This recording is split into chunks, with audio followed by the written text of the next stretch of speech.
So if you're listening to this, you're probably feeling stressed out and thinking there's got to be a better way. And you know what? You're right. There is. I'm going to show you how to become the most productive person in 4 videos. Today is video number 1. Then after a week, to give you time to absorb and implement, I'll automatically email you the next video. So the first section, the first category is how to control your email. So email can be your best friend and your enemy, but just like a negative relationship, you have choices and you can set boundaries.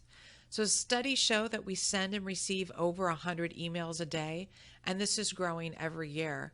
We're spending, they say, a quarter of an employee's day at minimum managing email instead of working more productively.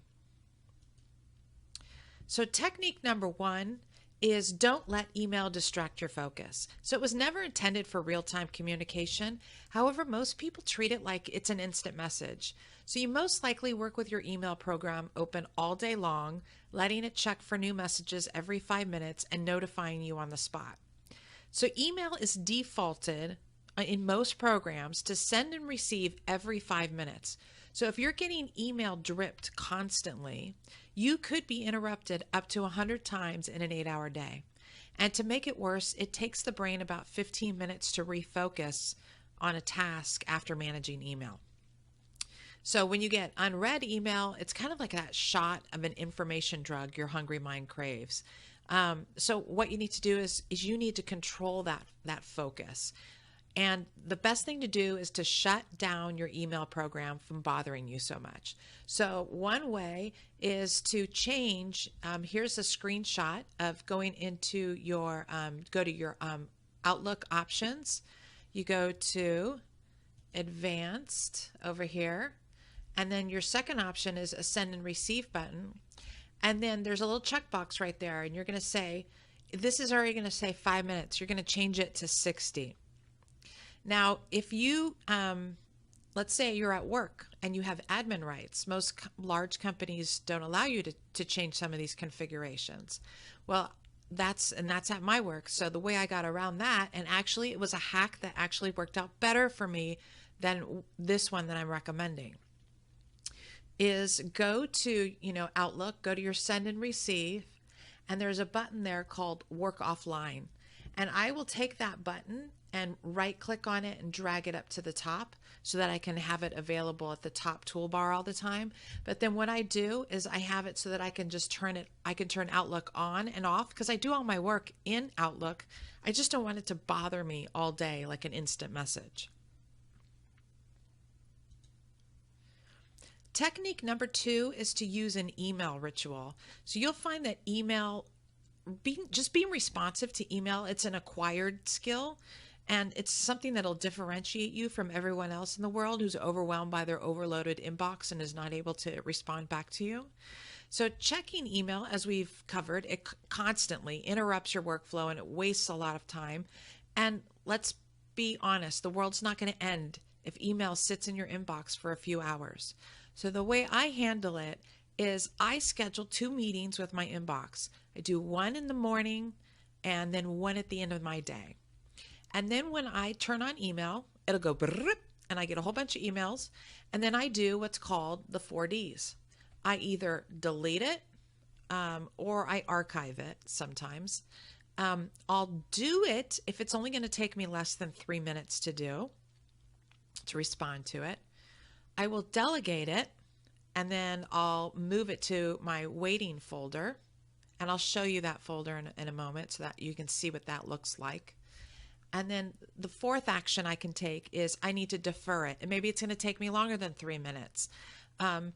So I'm going to move it to my defer folder, and I'm going to either schedule it on my calendar to do right away at a later time, or I'm going to go now to my weekly review. So at the end of my week, at the end of my Friday, I will usually look at all the items in my defer folder and see, okay, what needs to get done immediately, and I will calendar time in my calendar to get them done. So it blocks out time in advance.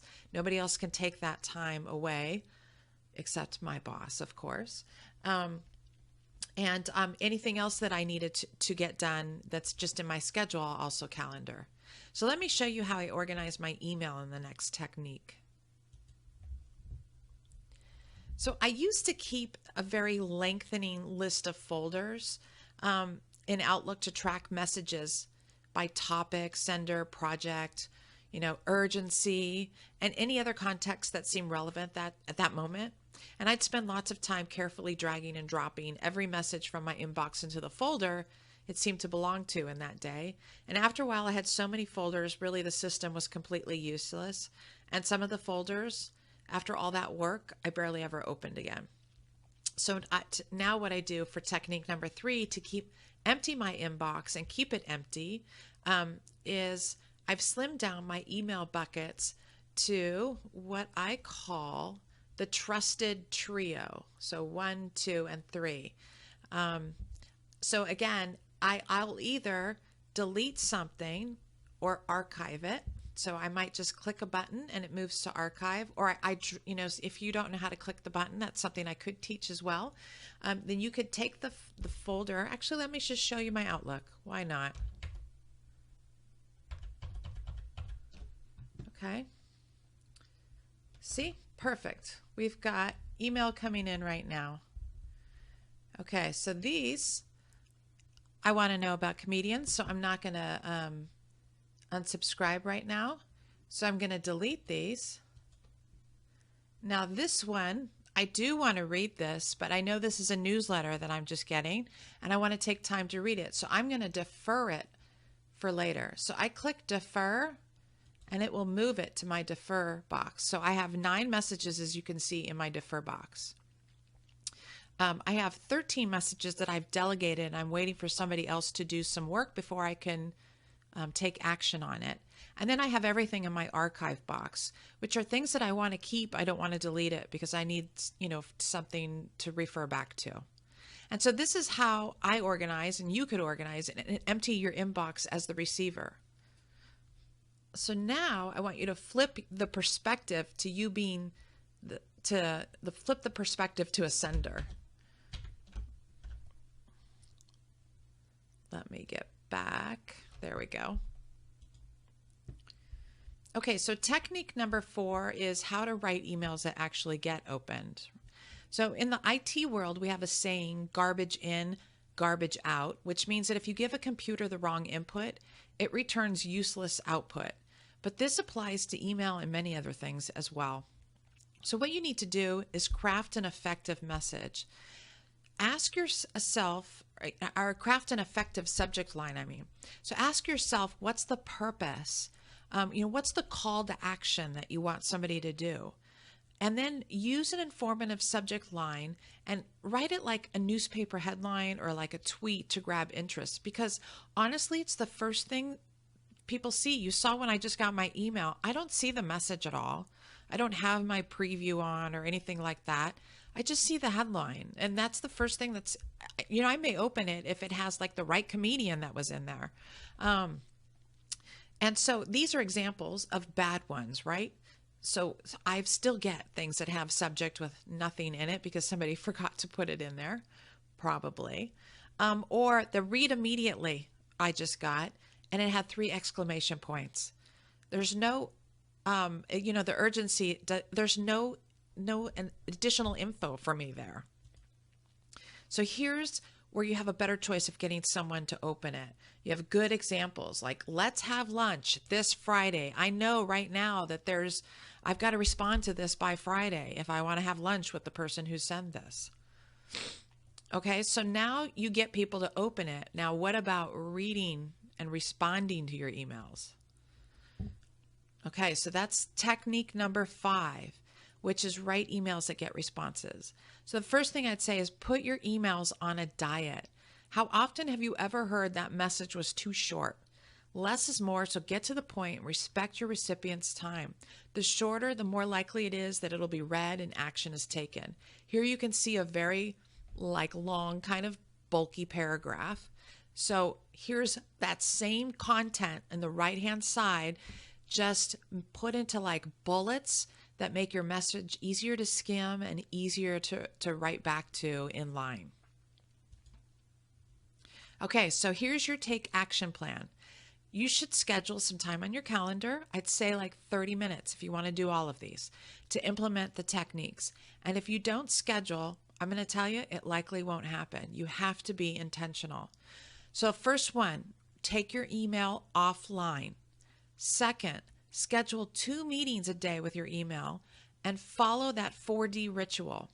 If you happen to have a ton of email already, I personally would file email bankruptcy, which means I would archive everything except, let's say, the last 5 business days. Because if those people really want to get a hold of you, they will. But chances are they won't, and very few will. So that's the fastest way to get up to speed and just say, self, I'm going to commit to this new ritual. I'm going to create this new habit. Okay, third, take a look at some of your sent emails, and I want you to just scan the subject lines. And if the tables were turned, would you open it? Then I want you to open some of your emails and see if they need a diet. And then at the end, I just want you to pat yourself on the back for becoming more self-aware going forward. And I would like you to please share with me on my blog or my Facebook wall which techniques you implemented. And honestly, I want to know how they made you feel. So next week, the video will be about how to automate repetitive tasks.